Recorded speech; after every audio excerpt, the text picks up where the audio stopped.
idolo, andito tayong muli para sa isa na namang anime recap. Sa anime na ito ay susundan natin ang kwento ni Satoru Makami na isang ordinaryong tao na nasaksak at na-reincarnate bilang isang slime sa isang magical world. Magsisimula ang episode kay Satoru, isang 37 years old na hindi nasisiyahan sa kanyang buhay. Isang araw habang nasa labas kasama ang isang kaibigan, siya ay aksidenteng nasaksak at kalaunan ay may narinig siya na isang mahiwagang boses at dinala siya sa isang mahiwagang mundo. Pagkamatay ni Satoru ay natagpuan niya ang kanyang sarili sa kakaiba at hindi kapani-paniwalang mundo at napagtanto niya na siya ay na-reincarnate bilang isang slime na isang maliit na asul na nilalang na walang mga paa at braso. Sa una ay na-confused si Satoru ngunit mabilis niyang nalaman na mayroon siyang unique skills na kayang maabsorb ang lahat na kanyang mahawakan at magaya ang anyo nito. Sinubukan niya ang kanyang mga bagong kapangyarihan at nagsimulang tuklasin ang kanyang kapaligiran.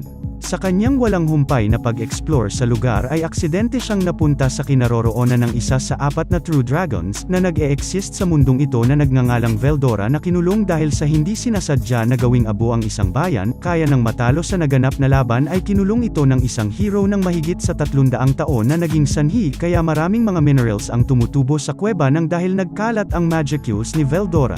Dahil sa storya ng buhay ni Veldora na tila naranasan din ni Satoru kaya nag-decide siya na kaibiganin si Veldora na hindi naman ito tinanggihan.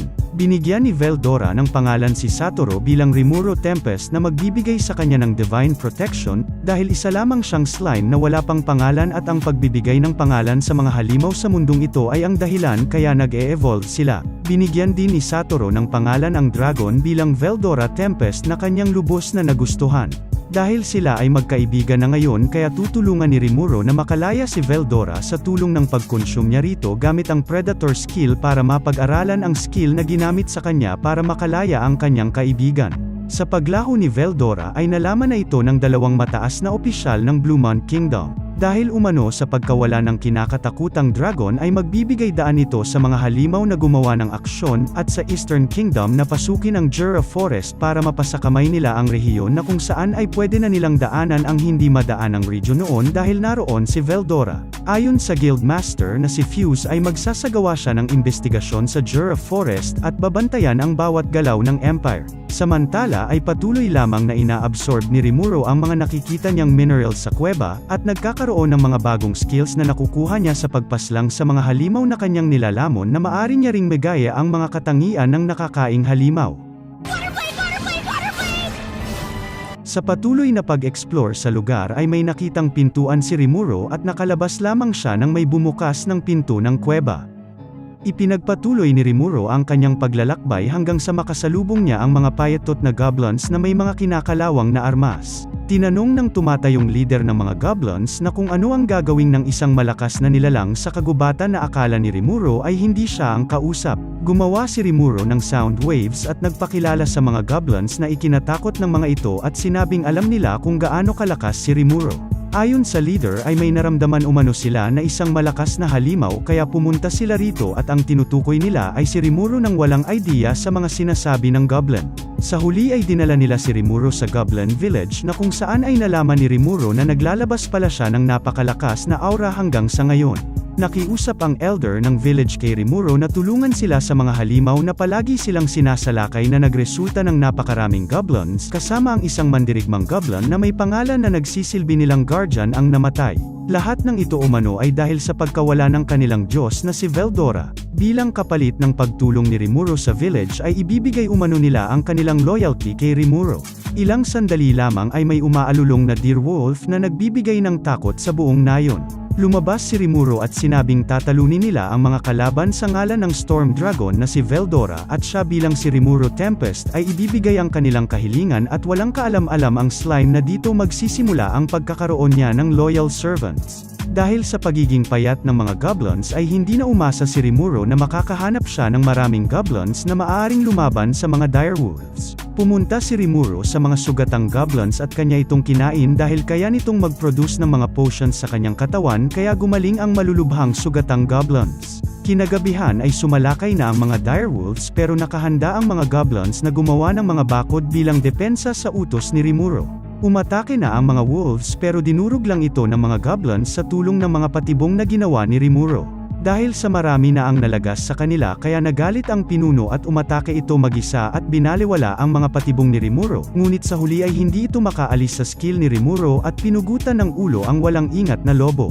Kinain ni Rimuro ang namatay na pinunong lobo at ginaya ang kanyang anyo at ginamit ang skill na nakuha niya sa lobo na nagresulta ng kanilang pagsuko at kalaunan ay kinilala ng mga lobo bilang pinuno. Naisip ni Rimuro na pares ang mga lobo at goblins na mamuhay at tulungan ang isa't isa. Bibigyan na sana ng mga gawain ni Rimuro ang mga goblins ngunit wala pa itong mga pangalan kaya nag-decide siya na pangalanan ang mga ito na ikinatuwa ng mga halimaw. Excited nang pumila ang mga goblins para makuha ang kanilang mga pangalan. Pinangalanan ni Rimuro ang elder na Regerd at ang anak niya bilang Rieger na lubos nilang kinagagalak na magkaroon ng pangalan. Sumunod ay binigyan din ni Rimuro ng pangalan ang natitira pang goblins na ikinabahala naman ni Regerd. Matapos mabigyan ng pangalan ang lahat ng goblins ay sunod nitong binigyan ng pangalan ang anak ng pinunong lobo na kanyang pinaslang at pinangalanan niya itong Ranga na ikinaubos ng kanyang magicules na nagresulta ng kanyang pag-shutdown. Dahil dito ay nalaman ni Rimuro na ang pagbibigay ng pangalan sa mga halimaw ay ginagamitan ng magicules kaya ganun na lamang ang pag-aalala ni Regerd. 3 araw ang lumipas ng lubusang pagka-recover ni Rimuro. Paggising niya ay binati ito ng babae na hindi niya nakikilala. Dumating din si Regerd na ibang-iba na ang itsura. Pinaliwanag ni Regerd na ang pagbibigay ng pangalan sa isang halimaw ay ang pagtaas ng ranggo kaya sila nag-evolve. Dumating din si Ranga na masayang-masaya dahil gising na ang kanyang master kaya nasira ang nag-iisa nilang bahay. Pinulong ni Rimuro ang mga goblins at gumawa ng 3 batas na dapat nilang sundin at ito ay bawal umatake ng mga tao, bawal silang mag-away-away at huwag maliitin ang ibang lahi. Pagkatapos ay ginawang Goblin Lord ni Rimuro si Regerd na mangiyak-ngiyak na tinanggap ang responsibilidad. Nagtalaga din si Rimuro ng mga grupo para magbantay sa paligid ng village at mangolekta at maghanap ng pagkain at ang tanging problema na lamang ay ang paggawa ng bahay at damit na walang may alam sa village. Dahil sa mga problemang ito kaya nag-decide si Rimuro na maglakbay kasama ang ilang grupo ng goblins papunta sa Dwargon para maghanap ng artisans na magaling sa paggawa ng damit at mga bahay. Inabot lamang ng 3 araw para marating ng grupo ni Rimuro ang Dwargon Kingdom na dating inaabot ang mga goblins ng 2 buwan o higit pa. Pinaiwan ni Rimuro ang ibang goblins sa gubat at tanging si Gobta lamang ang kanyang sinama. Pumila sila sa gate ng kaharian na parang mga ordinaryong halimaw, at ilang sandali lamang ay nagkaroon ng kaguluhan ng maliitin ng mga adventurer sila Rimuro kaya tinuruan niya ito ng leksyon na naging dahilan kaya sila kinulong ng mga gwardya, at kalaunan ay nalaman na wala naman talaga silang kasalanan. Dahil sa pagtulong ni Rimuro sa mga kasamahan ng gwardya na naaksidente sa minahan sa pagbigay ng potions para sila ay gumaling, kaya pinakilala ito ng gwardya sa bihasang panday na bilang bayad sa ginawa ni Rimuro na lumalabas na matandang kapatid pala ng gwardya na si Kaiji. Nalaman din ni Kaiji na si Rimuro ang tumulong sa 3 dwarf na lubhang nasugatan sa tulong ng kanyang potions kaya nagpasalamat ang bihasang panday ng Dwargon. Lumalabas na may problema si Kaijin sa mga magic ore dahil nag-order ang minister ng 20 long sword na dapat matapos sa katapusan ng linggo ngunit isa pa lamang ang kanyang nagagawa at nangangamba siya na maaring bawiin ang certification niya bilang panday dahil tumatagal ng 2 linggo upang makagawa ng 20 espada. Naalala ni Rimuro na mayroon siyang magic ore at nagulat na lamang ang panday nang makitang hindi magic ore ang pinakita ni Rimuro kundi ito ay naproseso na at naging magi steel na makakagawa pa ng mas malakas na espada, at ang kapalit lamang nito ay hanapon si Rimuro ng kapwa niya artisan para magpunta sa kanyang village upang ituro ang kanilang gawa sa mga taga-nayon. Kinain ni Rimuro ang espadang natapos na ni Kaijin para masuri at gumawa ng 20 copy nito na kanilang ikinamangha. Dahil dito ay ma-deliver ng bihasang panday ang mga espada ng maaga kaya nagparty sila sa kilalang bar sa Dwargon na puro elf ang tauhan.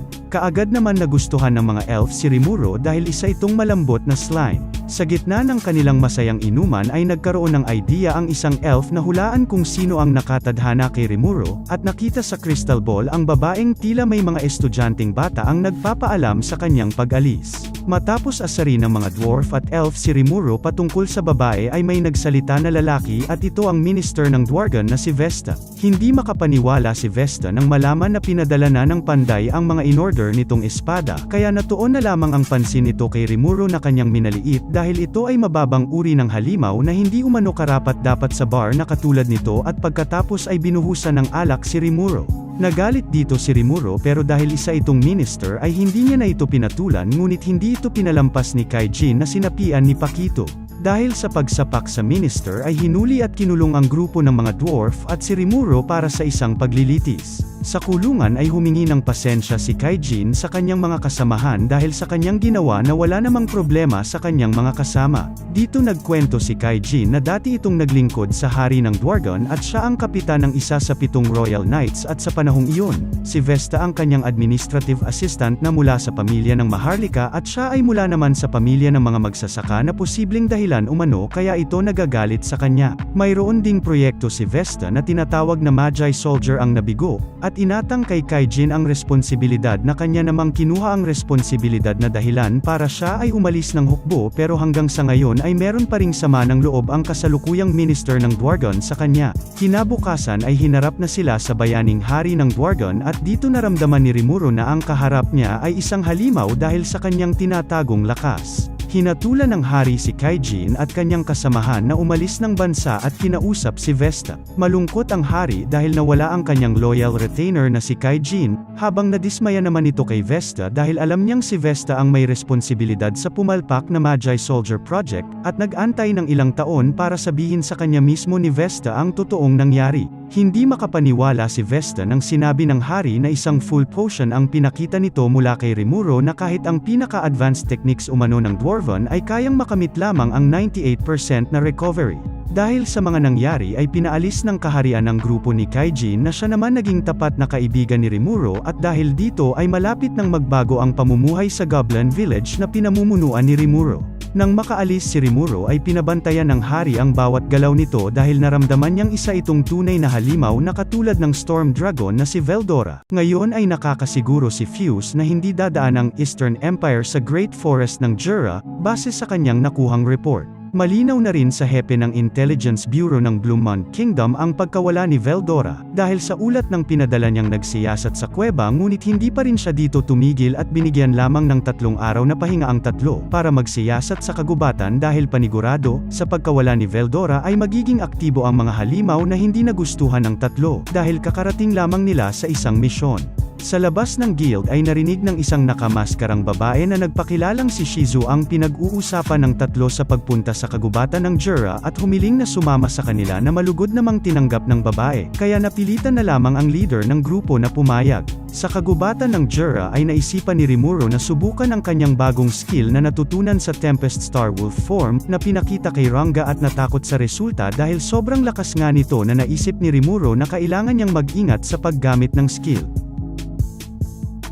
Ilang linggo ang lumipas nang dinala ni Rimuro ang grupo ni Kaijin mula sa Dwargon ay hindi na nag-aksaya pa ng oras ang mga dwarf at tinuruan na ang mga taga-nayon. Pinakita at tinuruan ni Kaijin kung paano gumawa ng matibay na espada ang mga goblins habang si Garm naman ay tinuro ang kanyang kaalaman kung paano gumawa ng matibay na armor. Hindi rin nagpahuli si Dord ng kanyang craftsmanship na pinakamahusay sa lahat ng dwarf at si Murd na tinuro kung paano gumawa ng matibay na tirahan dahil ito ay dalubhasa sa arkitektura at sining. Sa tulong ng 4 na bihasang dwarf ay unti-unti nang nakakabuo ng bago at malaking nayon si Rimuro dahil nadagdagan pa ng 500 goblins na mula sa kalapit na Goblin Village ang gustong mag-migrate para sa kanilang proteksyon, kaya pinangalanan ito ni Rimuro kaya siya ay nag-shutdown ulit ng 3 araw. Habang pinapanood ni Rimuro si Gobta na ibinibida ang kanyang natutunang skill sa kanyang mga kasama ay dumating si Regerd na may dalang balita para sa kanya. Napansin ni Rimuro na lalo pang nag-evolve si Regerd dahil sa pagiging isang Goblin King na mula sa pagiging Goblin Lord dahil siya na ang pinuno ng iba pang mga village elders na nag-migrate sa village. Sa kagubatan ay hindi na nakatiis si Shizu at pinalagan na ang mga halimaw dahil wala naman balak lumaban ang kanyang mga kasama. Gamit ang apoy ni Ifrit ay inubos niya ang mga halimaw na langgam na humahabol sa kanila, ngunit ang hindi niya alam ay may natira pang isa at hindi pa nakikisama ang kanyang spirit, ngunit to the rescue naman si Rimuro at naalala na siya ang babae sa hula ng isang elf. Dinala ni Rimuro ang mga bisitang tao sa village at binigyan ng mga pagkain ni Regerd. Pinakilala ng Goblin King si Rimuro bilang kanilang master sa mga tao na kanilang kinagulat pero kalaunan ay nagbigay pa rin ng respeto dahil sa pagtulong sa kanila. Sa pagdating ng mga tao ay makikita ang resulta kung gaano nag-iba ang nayon na pinamumunuan ni Rimuro at patuloy pa din ang paggawa para mapaganda pa ang nayong magiging pinakamalakas na bansa sa hinaharap. Habang pinapanood ni Shizu ang sunset ay pinuntahan at kinausap ito ni Rimuro at nalaman na parehas pala sila na galing sa Japan kaya lalong napalapit ang loob ni Shizu sa kanya. Isiniwalat ni Shizu na pinatawag siya sa mundong ito mula sa Japan noong panahon ng digmaan at ibinahagi rin ni Rimuro ang kanyang mga alaala ng isang sibilisado at mapayapang Japan. Natigil lamang ang kanilang usapan nang dumating si Kaijin dahil kailangan nilang kausapin si Rimuro patungkol sa kung saan itatayo ang bagong bahay. Kalaunan ay pinakita ang nakaraan ni Shizu na tinawag ng isang demon lord na si Leon, mula sa Japan at nang malaman na meron itong affinity sa apoy ay binigay niya ang katawan ng babae sa fire spirit na si Ifrit. Ilang sandali lamang ay may dumating na isang halimaw na gustong maging demon lord sa pamamagitan ng pagtalo sa kasalukuyang demon lord na si Leon. Dahil dito inutusan ni Leon si Ifrit na natapusin ang mapangahas na halimaw. Isang araw ay nakita ni Shizu ang kanyang kaibigan na tinutulungan ang nakitang hayop at kalaunan ay binigyan nila ito ng pangalan at nag-evolve. Dinala nila ito sa loob ng palasyo ngunit nang makita ng hayop si Leon ay kalaban ang turing nito sa kanya kaya inutusan ng Demon Lord si Ifrit na tapusin ito kasama ang kaibigan ni Shizu na may hawak dito. Isang araw ang lumipas ay nagpaalam na si Shizu kay Rimuro dahil itutuloy na nito ang kanyang paglalakbay ngunit sa araw ng kanilang pag-alis ay nagparamdam na naman ang fire spirit na si Ifrit. Nang makitang napapalibutan ng apoy si Shizu ay dito nalaman ng tatlong adventurer na ito ay si Shizu Azawa, ang hero ng guild 50 taon na ang nakakalipas. Hindi magiging kaaya-aya ang mangyayari kaya inutusan ni Rimuro si Regerd at Rigger na ilikas ang kanilang mamamayan. Ilang sandali pa ang lumipas ay tuluyan ang nag-take over sa katawan ni Shizu si Ifrit na galit at gustong manakit. Gamit ang kanyang mga tinawag na kasama ay sinunog nila ang bagong gawang mga bahay sa village. Hindi rin umatras ang tatlong adventurer kahit malakas ang kalaban na tila ginaganahan. Nag-umpisa ng umatake ang mga kalaban kaya tinawag na ni Rimuro si Ranga na nagtatago sa kanyang anino para mabilis maiwasan ang atake ng mga kalaban. Nakita ni Rimuro na tila epektibo ang mga atake ni Aaron sa kalaban kaya hiniling nito sa babae na gamitin niya ito sa kanya para makopya ang kanyang atake at pagkatapos pag-aralan ay ginamit ito sa mga kalaban.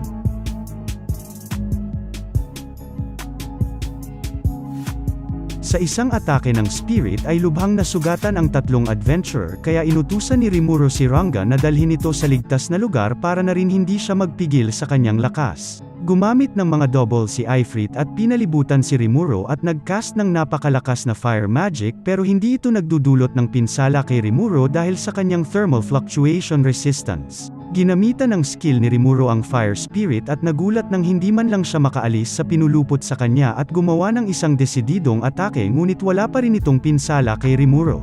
Sa tulong ng kanyang unique skill na Great Sage ay kinain ni Rimuro si Ifrit at dinala sa lugar na kung nasaan ang kanyang kaibigan na ikinagulat ng fire spirit.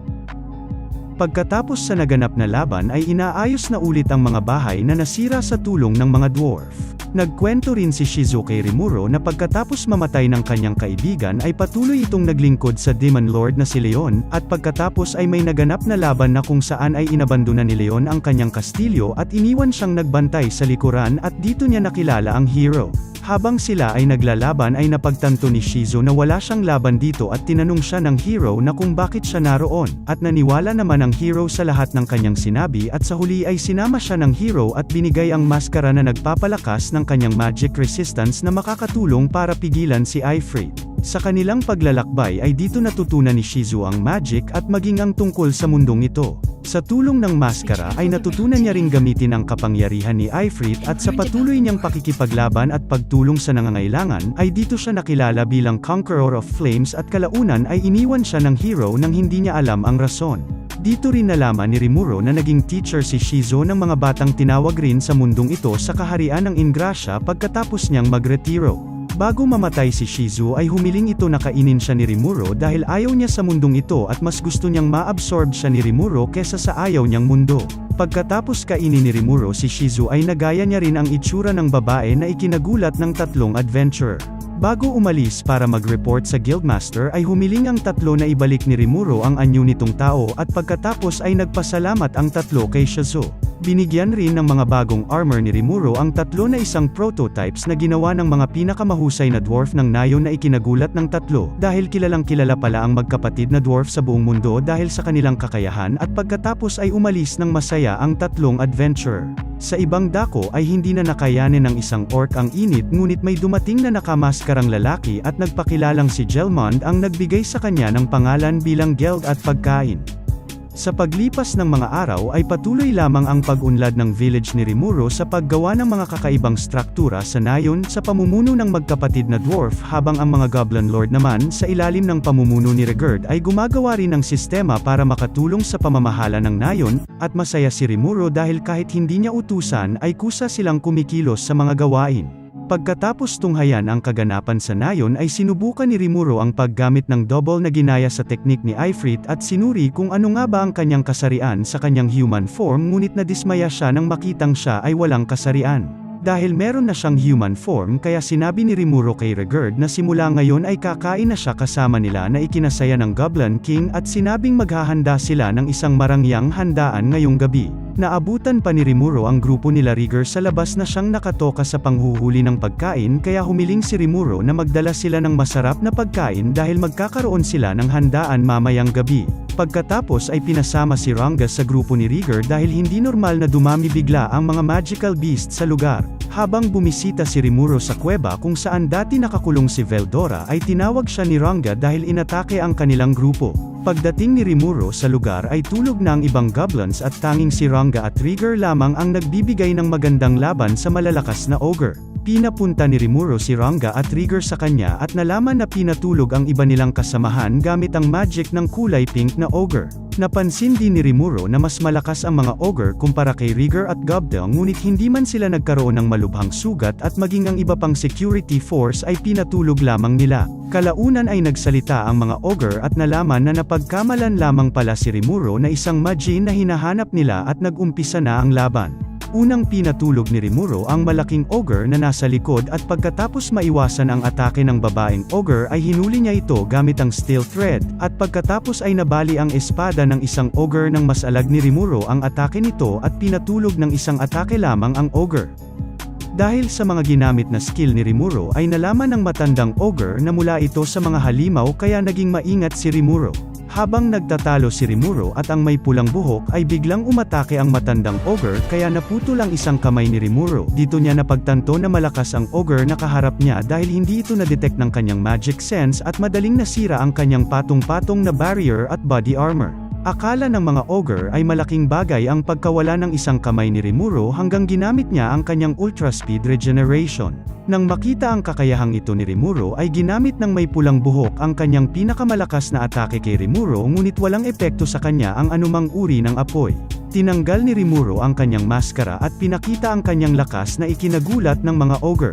Natatakot na nagsalita ang babaeng ogre na ang apoy na pinapakita ni Rimuro ay hindi niya ginawa gamit ang magicules na makikita sa kapaligiran, kundi ito ang kanyang purong lakas at ang laki umano ng apoy ay sumasalamin kung gaano din kalakas ang kanyang kapangyarihan.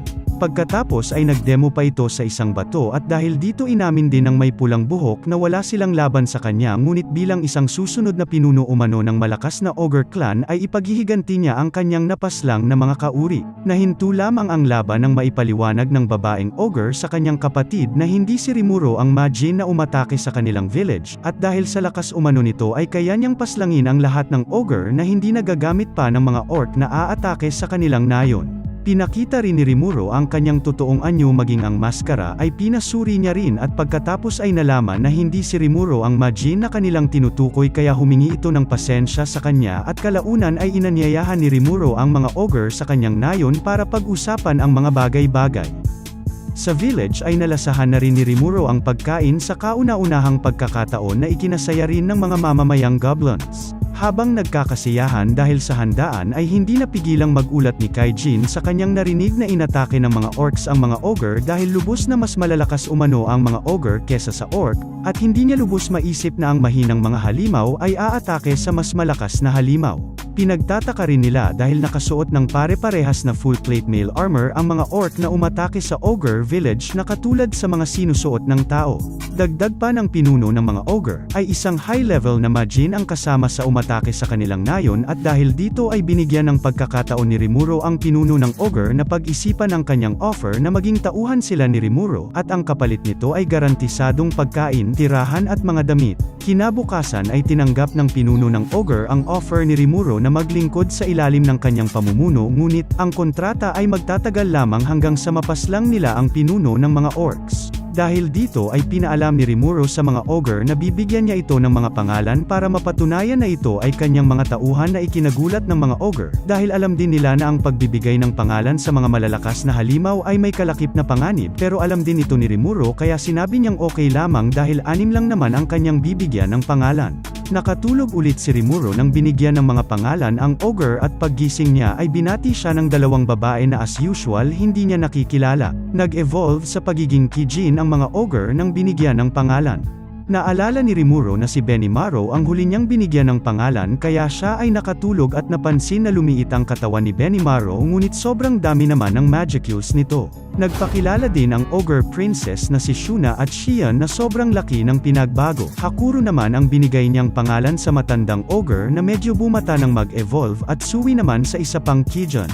Dumating din ang isa pa nilang kasamahan na binigyan ng pangalang Kurube. Sa ibang dako ay minamanmanan ng mga lizardmen ang napakaraming armadong orc at pagkatapos ay mabilis na bumalik sa kanilang teritoryo na matatagpuan sa Lake Seas, sa gitna ng Great Forest of Jura para i-report sa kanilang chieftain ang nakita nilang humigit kumulang sa 200,000 orc army sa timog ng kanilang teritoryo kaya hindi lubos makapaniwala ang mga lizardmen sa natanggap na masamang balita. Nagsuspecha ang chieftain na pinamumunuan ng isang orc lord ang ganun karaming orcs kaya wala umano silang pag-asa na matalo ito kaya tinawag niya ang kanyang anak na si Gabiro na binigyan ng pangalan ng nagngangalang Gelmond. Habang pinapanood nila Rimuro ang pag-e-ensayo sa mga goblin ni Hakuro ay nagkwento si Benimaru kay Rimuro na bago maganap ang pag-atake sa kanilang village ay may isang Majin ang bumisita sa kanila at gusto siyang bigyan ng pangalan ngunit tinanggihan niya ito dahil hindi niya umano gusto ang gift na mula sa hindi kaaya-ayang master, kaya nang umalis ay sinumpa-sumpa siya nito. Ilang araw lamang ang nakakalipas simula nang maging tauhan ni Rimuro si Benimaru at kanyang mga kasama ay napakalaki na ang nagbago sa nayon. Sa tulong ni Shuna ay nagkaroon ng nayon ng mga tela na gawa sa silk na mas matibay sa dati nilang ginagamit. Masaya ding ibinahagi ni Shuna kay Rimuro na ang weaving loom na ginawa ni Kaijin para sa kanya na napakadaling gamitin. Sa dining room ay biglang kinabahan ang 3 Kijin nang malamang gagawa si Xian ng pagkain para kay Rimuro. Gumawa na lamang ng dahilan si Benimaru at Hakuro nang niyaya itong kumain ni Rimuro habang si Sui naman ay nagmamadaling umalis. Nalaman ni Rimuro ang dahilan kaya ganun na lamang ang reaksyon ng mga Kijin nang makita ang nilutong pagkain ni Xian. Dahil dito ay tinulungan siya ng kanyang unique skill na Great Sage na ipikit lamang ang kanyang mga mata at isubo ito sa gawing kanan para hindi siya mamatay at pagkatapos ay sakto namang naroon si Gobta na nalason sa pagkain ni Xian. Dumating ang grupo ng lizardmen sa nayon na pinamumunuan ni Gabiro ang susunod umanong chieftain ng lizardmen na sobrang yabang. Minaliit pa nito si Rimuro nang malamang slime ang naging master ng mga lobo kaya nagalit si Ranga at pagdating ni Gobta ay siyang hinarap nito sa mayabang na si Gabiro. Ginanahan ng konti si Gobta nang sinabi ni Rimuro na kapag siya ang manalo ay papagawan siya nito ng special weapon kay Kurubi ngunit nang sinabi ni Rimuro na pag siya ay natalo ay kakainin niya ang luto ni Xian kaya sobrang motivated ni Gobta. Nag-umpisa na ang laban at ginawang pain ni Gobta ang kanyang sibat para mawala ang atensyon ni Gabiro sa kanya at ginamit ang shadow movement para lumitaw sa likod ni Gabiro at binanata ng mala SS ni Chu sa batok kaya nakatulog ang mayabang. Maging si Rimuro ay hindi makapaniwala sa kanyang nakita dahil gumamit ng shadow movement si Gobta. Ganun din si Benimaru at Hakuro na napansin ang paglakas ni Gobta mula noong naglaban sila. Matapos ma-knockout ay dinala ng mga kasamahan niya si Gabiro paalis. Sa pagpupulong patungkol sa paggalaw ng mga orcs ay nalaman ng mga kasali dito na papunta ang 200,000 orc sa marshlands na kung saan naroon ang teritoryo ng mga lizardmen sa tulong ng pag-spy ni Sui. Habang patuloy na nagaganap ang pag-uusap sa kung ano ba talaga ang motibo ng mga orcs ay may na-encounter na dryad ang ginawang double ni Sui na gustong kausapin si Rimuro. Pinaunlakan ni Rimuro ang hiling ng dryad at lumitaw sa kanilang harapan. Nagpakilala ang dryad na si Trainee at humiling kay Rimuro na talunin nito ang Orc Lord. Nagulat na lamang si Rimuro nang hiniling sa kanya ng dryad na talunin niya ang Orc Lord kaya nagpagitna agad si Benimaru at sinabing ito ay makasariling kahilingan mula sa taong lumitaw na lamang at tinanong kung bakit dito pa ito humingi ng tulong kung meron namang iba na mas malakas pa sa mga goblins. Sinagot ito ng dryad na kung ang homeland ng mga ogres ay nasa buong lakas ay marahil ay pupunta umano ito dito ngunit hindi niya pa rin umano babalewalain si Rimuro. Hindi rin kayang labanan ng mga Dryad ang Orc Lord nang sila lamang kaya ang dahilan umano ng kanyang pagpunta ay upang humiling ng tulong sa kahit sinong malakas na tumingin kay Rimuro.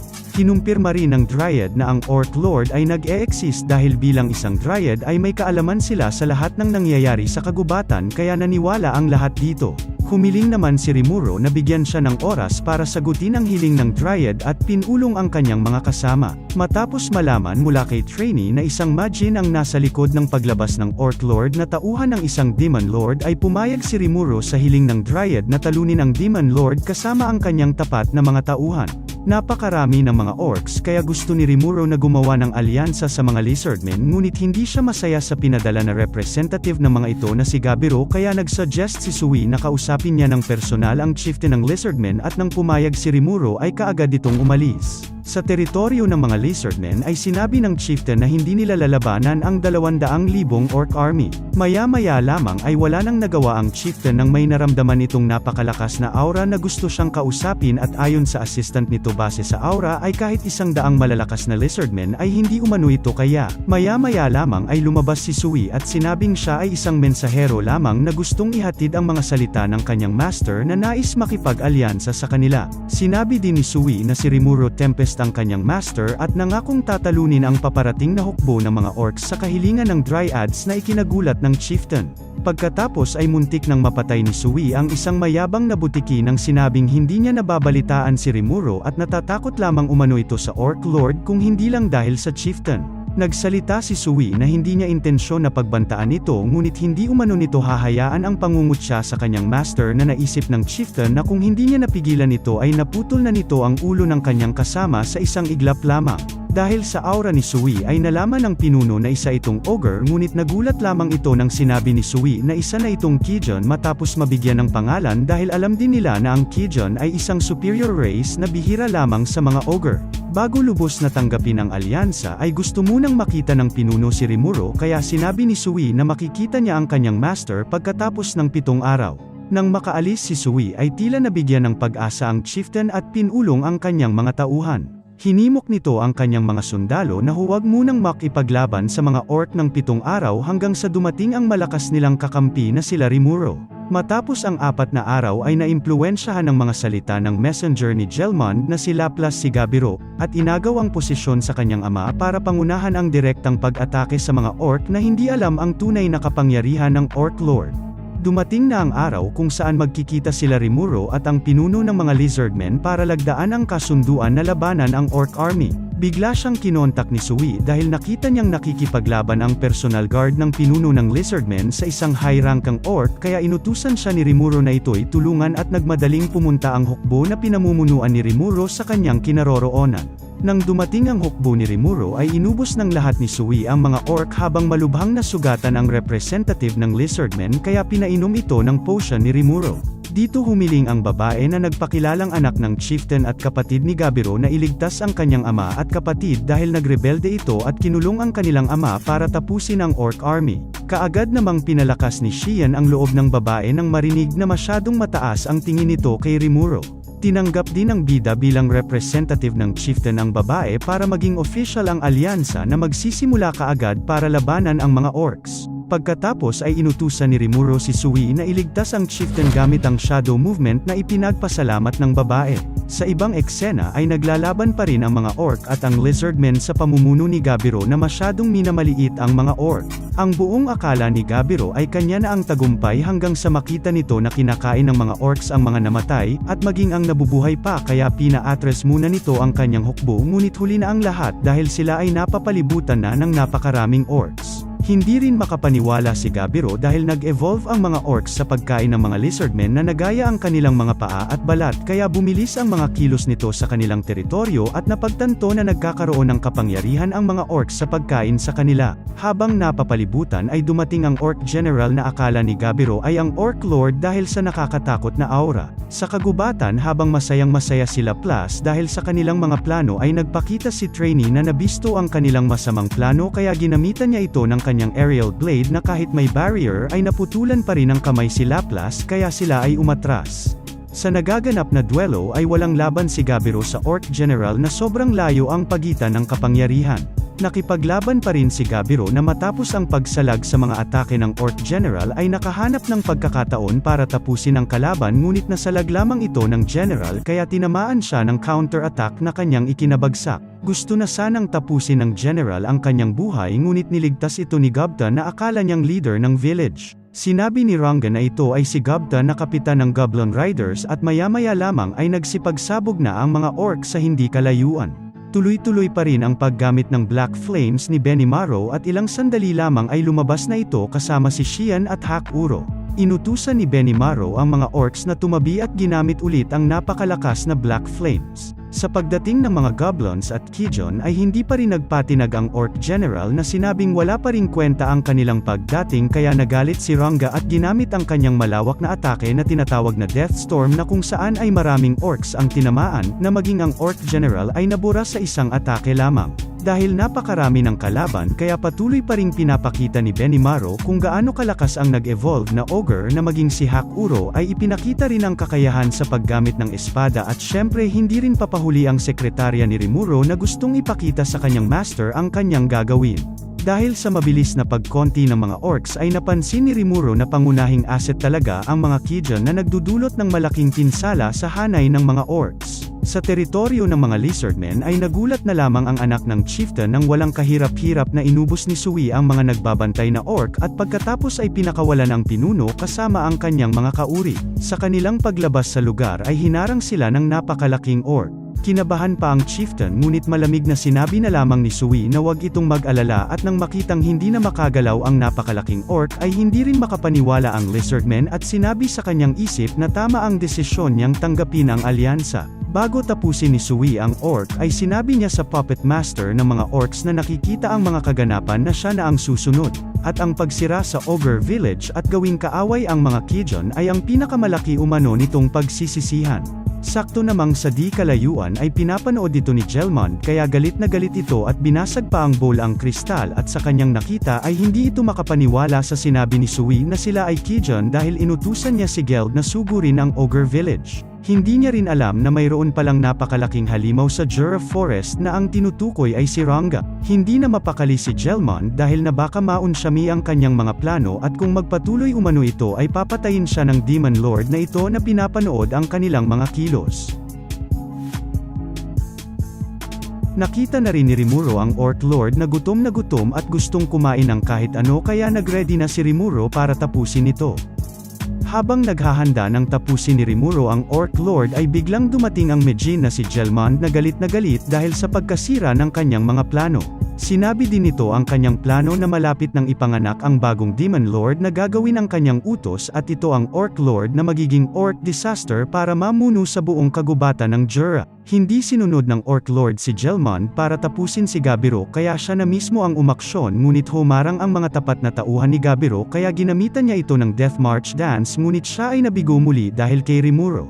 Matapos ay binigyan ni Rimuro ng potion si Gabiro para sa kanyang mga tauhan na kaagad namang ginamit. Pinyulaputan ng skill ni Rimuro ang Mejin at binigyan ng 3 gritang para magising kaya ito'y nagalit at nadulas na sinabing tapos na si Rimuro na may binanggit na lalaki. Alam ng Mejin na wala itong laban kay Rimuro kaya humingi ito ng tulong sa Orc Lord na si Geld na inaakalang susunod sa kanya ngunit siya ay pinutulan ng ulo ng tumalikod. Kinain ng Orc Lord ang katawan ni Jelmond kaya biglang dumami ang kanyang Magicules at nag-evolve sa pagiging Orc Disaster na maituturing na isang Demon Lord. Matapos mag-evolve ay kumilos kaagad ang mga Kijon sa utos ni Benimaru kaya naputol ni Hakuro ang leeg ng orc dahil nakay Xian ang kanyang atensyon.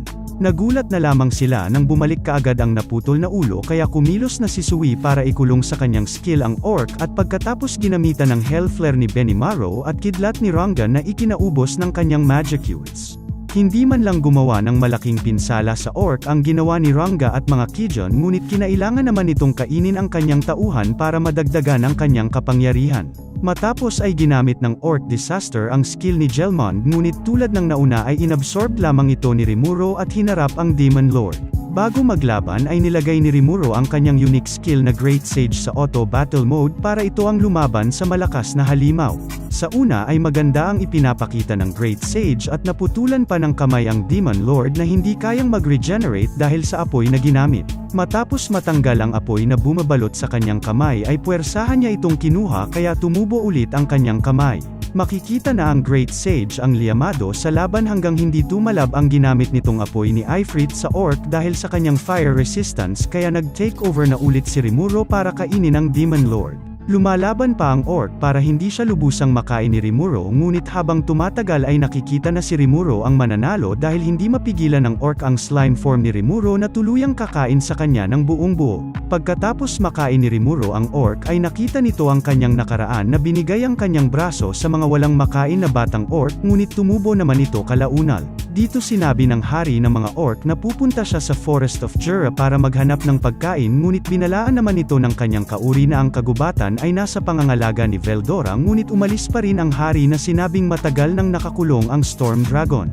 Kalaunan ay hindi na nakayanan ang sobrang gutom at dito niya nakilala si Gelmond ang nagbigay sa kanya ng pangalan at pagkain para siya ay gamitin sa kanyang masamang mga plano. Dito ay nag-aalalang sinabi ni Geld kay Rimuro na kapag siya ay namatay ay mapupunta ang kanyang kasalanan sa kanyang mga kauri kaya sinabi ni Rimuro na lalamunin niya lahat ng kasalanan ni Geld pati ang kasalanan ng mga kauri nito at pagkatapos ay nakita ang paraiso kaya hindi napigilan ng hari na umiyak at nagpasalamat kay Rimuro.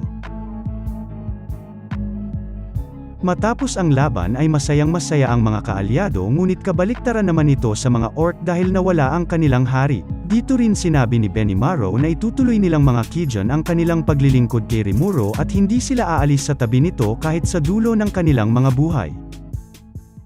Matapos ang digmaan ay nagpulong ang iba't ibang uri ng mga halimaw sa kampo ng mga lizardmen at ginawang chairman ni trainee si Rimuro para umpisahan na ang usapan. Nagsalita si Rimuro na kahit alam niyang magagalit ang mga lizardmen dahil sila ang may pinakamaraming nasawi ay wala siyang balak na singilin ang mga orc sa anumang mga krimen dahil ang sanhi lamang nito ay kagutuman na kahit sino ay ganun din ang gagawin kapag naapektuhan. Pinaalam rin ni Rimuro sa mga dumalo na kinuha niyang lahat ang kasalanan ng mga orc tulad ng pangako niya sa Demon Lord na si Geld. Ayon sa chieftain ay hindi umano patas ang sagot ni Rimuro kaya nagsalita si Benimaru na merong panuntunang hindi nababago ang ibinabahagi sa mga halimaw at ito ang matira ang matibay. Nawalan man ng tirahan ay hindi pa rin nagreklamo si Benimaru dahil sa panuntunang ito, ngunit kung maulit man ang ganitong pangyayari ay hindi na umano nila ipapahiya ang kanilang sarili sa pangalawang pagkakataon na sinang-ayunan ng chieftain. Kahit nabawasan na ang bilang ng mga orc dahil sa digmaan ay meron pa rin itong 150,000 na bilang at dahil hindi sisingilin ni Rimuro ang mga orcs sa kanilang kasalanan kaya nag-decide na lamang ito na isama ang mga orcs sa kanyang pangarap na lumikha ng isang bansa na kung saan ang lahat ng lahi ay magkasamang mamuhay. Lahat ng lahi ay makikilahok. Ang lizardmen ay ibabahagi ang pinagkukunan ng malinis na tubig at isda, samantala ang goblins naman ay mag-aalok ng mga tirahan at ang bayan ni Rimuro ay nakatokas sa mga naprosesong kalakal, habang labor naman ang maiaambag ng mga orcs na matapos marinig ay napaluha at nangakong itatalaga nila ang kanilang buhay sa pagtatrabaho na sinang-ayunan din ng lahat ng kalahok.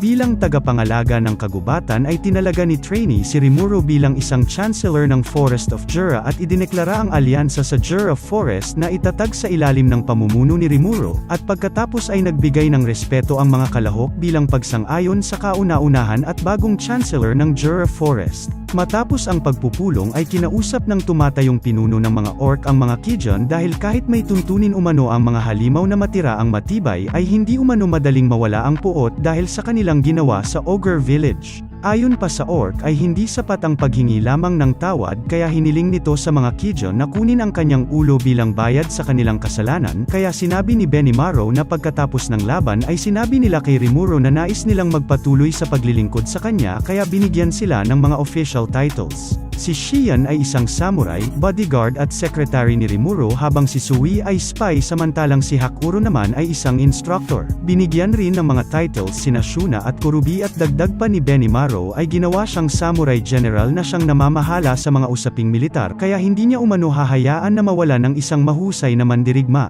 Bago umalis ay sinabi pa ni Benimaru na hindi siya magpapakita ng awa sa sinumang gumagawa ng mali sa kanyang master, ngunit kung sasali umano ang orc sa alyansa at igagalang bilang chancellor si Rimuro ay hindi umano sila kaaway. Matapos makumpirma ni Benimaru na ito'y magiging tapat sa kanilang master kaya sinabi nitong gawin niya ang kanyang makakaya para maging useful sa kanilang master at ito ay tatanggapin niya bilang paghingi niya ng tawad kaya nangako ang orc sa ngalan ng kanyang namayapang ama na si Haring Geld. Matapos ay binigyan ng pangalan ni Rimuru ang anak ng yumaong hari ng kaparehas na pangalan bilang Geld dahil umaasa si Rimuru na mamana nito ang kahilingan ng orc disaster at sinabing pamunuan niyang mabuti ang kanyang mga kauri at ang bagong pinuno ng mga orc ay nag-evolve bilang Orc King.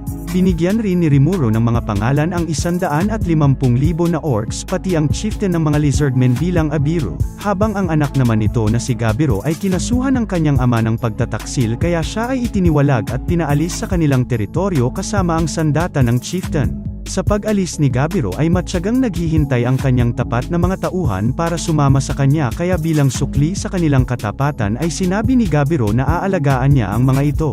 Sa ibang eksena ay tila hindi apektado ang Demon Lord na si Clayman habang kausap sila Plus kahit nabigo ang kanilang mga plano at tinanong ang kanyang sarili kung ano ang gagawin niya kay Rimuru. Makalipas ang 3 buwan ng pagkatalo ng Orc Lord ay lalo pang bumilis ang pag-unlad ng Nayon sa tulong ng mga nag-evolve na orc na naging isang maasahang workforce. Nagkaroon na rin ang Nayon ng flushing toilets at sistema ng patubig at ginagawa na rin ang mga kalsada sa tulong ng mga masisipag na orc na ikinasaya ni Rimuru dahil naging isa ng bayan ang dating isang maliit na Nayon lamang. Maya-maya pa ay biglang sumulpot ang spy na si Suwi para i-report ang paparating na hukbo ng hari na si Gazel ng Dwargon. Dahil sa spy na pinadala ng hari kaya nalaman nito na natalo ang Orc Lord at nag-evolve ang mga orc sa pagiging high orcs na pinaniniwalaan ng hari na kagagawan ni Rimuru. Naisip din ni Gazel na mabibigo ang bansa ni Rimuru kung ito ay hindi iingatan kaya sinabi nito sa mga official ng kanyang kaharian na gusto niyang makita kung sino talaga ang slime gamit ang sarili niyang mga mata. Kasama ang matataas na opisyal ni Rimuru ay malugod nilang sinalubong ang hukbo ng Dwargon at nagpakilala sa hari na si Gazel na siya si Rimuru ang Chancellor ng Alyansa sa kagubatan ng Jura. Hindi na rin nag-aksaya ng oras ang hari ng Dwargon at sinabi niyang naparito siya para makita kung ano talaga si Rimuru kaya sinukat niya ito gamit ang espada at kalaunan ay natalo dahil nadepensahan ni Rimuru ang kanyang atake. Matapos makipagduelo kay Rimuru ay dito nalaman ng hari na hindi ito masamang nilalang kaya dumiretso na sila sa isang usapan na ang magkaparehas na panig ay makikinabang. Dito tinanggap ni Rimuru ang isang kasunduan na inalok sa kanya ng hari na tila isang pagkilala na rin na ang pagtitipon ng mga halimaw sa sarili nilang bansa. Nag-isip naman kaagad si Rimuru ng pangalan ng tinanong ng hari kung ano ang pangalan ng kanyang bansa at dito niya sinabi na ito ay Jura Tempest Federation na nagustuhan naman ng kanyang matataas na mga opisyal. Ginawa ring Rimuru ang pangalan ng capital city ng Tempest na mula sa idea ng Goblin King na nagustuhan din ng mga Kijon. Sa kauna-unahang pagkakataon sa kasaysayan ay nasiliuhan ang kasunduan sa pagitan ng isang armadong bansa ng Dwargon at isang bansa ng mga halimaw. Matapos ang 2 araw ay bumalik kaagad sa Tempest si Gazel na dala-dala ang dating minister ng Dwargon na si Vesta para dito magamit ang kanyang kaalaman.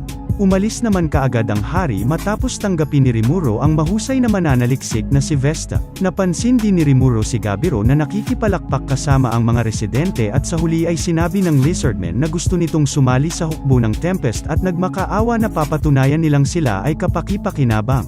Dumating rin ang kapatid ni Gabiro na pinadala ng kanilang ama sa capital city na Rimuru para magkaroon ng karagdagang karanasan kaya hindi lamang si Vesta ang nadagdag sa bansa kundi pati na rin ang mga kauri ni Gabiro. Binigyan rin ni Rimuru ng pangalan ang kapatid ni Gabiro kasama ang kanyang mga alalay.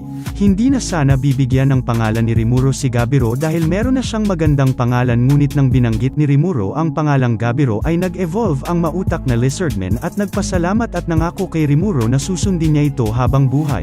Sinunod niya ring pangalanan ang mga kauri ni Gabiro at nag-evolve sa pagiging Dragonauts. Kinuha rin ni Sui na mga tauhan ang kapatid ni Gabiro na pinangalanang Sokka at kanyang mga kasama samantalang si Gabiro naman at kanyang mga tauhan ay binigyan ng trabaho ni Rimuru para magtanim ng mga halamang gamot sa kuweba ni Veldora na isang perpektong tahanan rin nila Gabiro. Ginawa naman ng sariling research facility si Vesta sa kuweba para sa kanyang paglikha ng mga healing potions mula sa mga halamang gamot. Sa ibang dako ay tila ginanahan ng Demon Lord na babae habang pinapanood kasama ng iba pang Demon Lord si Rimuru sa naganap na laban kaya excited ito na pumunta sa Jura Tempest Federation. Dito ay hinintay siya ni Rimuro dahil naramdaman ng bida ang napakalakas na presensya ng Demon Lord at kalaunan ay nagpakilala na siya ang nag-iisang Dragonoid na si Milim Nava at kilala rin sa tawag na The Destroyer. Wala namang masamang intensyon si Milim dahil gusto niya lamang magpakilala kay Rimuro ngunit bigla itong inatake ng mga Kijun sa pag-aakalang ito ay kalaban.